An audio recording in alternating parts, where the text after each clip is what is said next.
regional processes of cooperation and integration.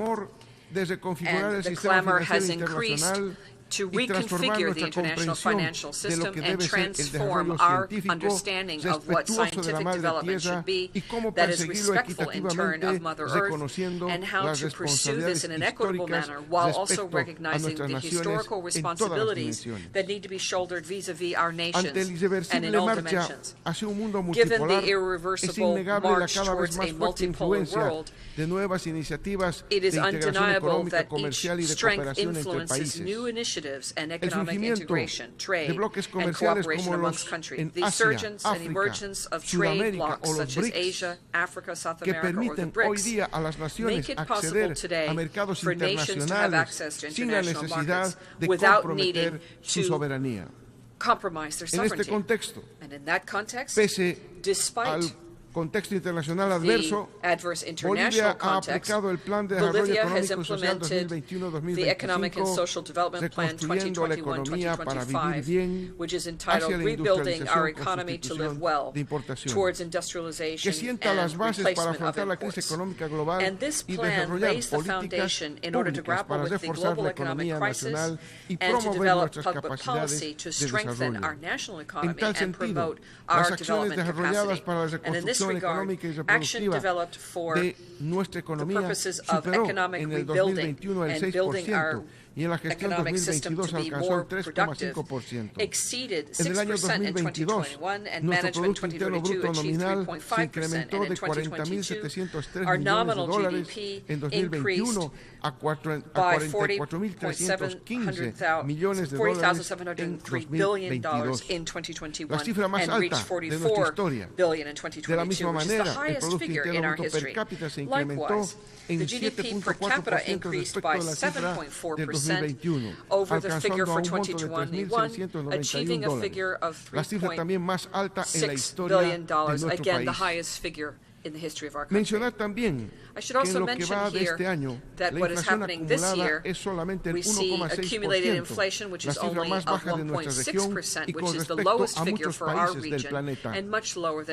Ese indicador lo alcanzamos sin subir las tasas de interés, sin practicar políticas monetarias neoliberales y siempre cuidando del bolsillo de los más pobres, que es donde más daña la inflación.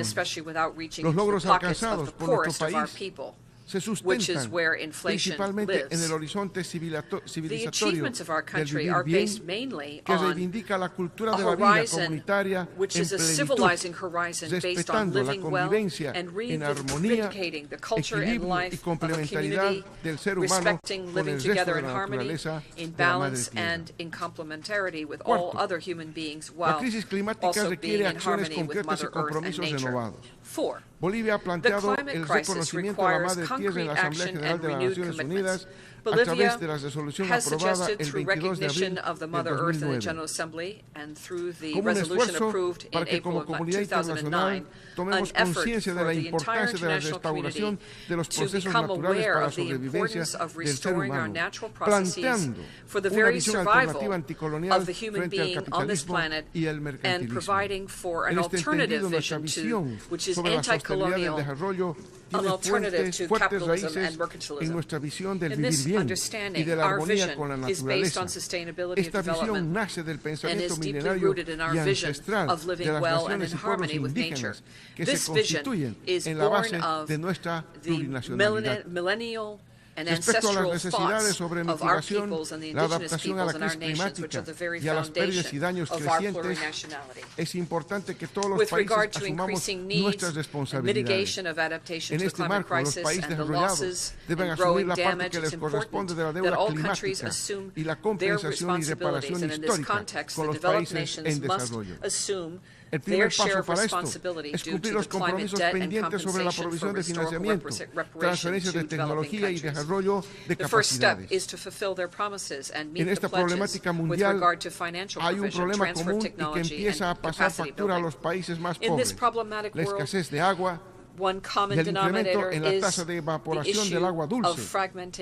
Instamos a nuestra Asamblea a prestar permanente atención a esta problemática que afecta principalmente a los más pobres de los 5 continentes y que ya empieza a afectar a sectores sociales que no se encuentran en los marcos convencionales de la pobreza. Bolivia resalta que este año se ha concluido y adoptado por consenso el Tratado sobre la Biodiversidad Marina en áreas más allá de la jurisdicción nacional, porque representa un paso significativo hacia la protección de nuestros océanos y la sostenibilidad en el aprovechamiento de sus recursos, beneficiando significativamente a los países en desarrollo y en especial a los países en desarrollo sin litoral.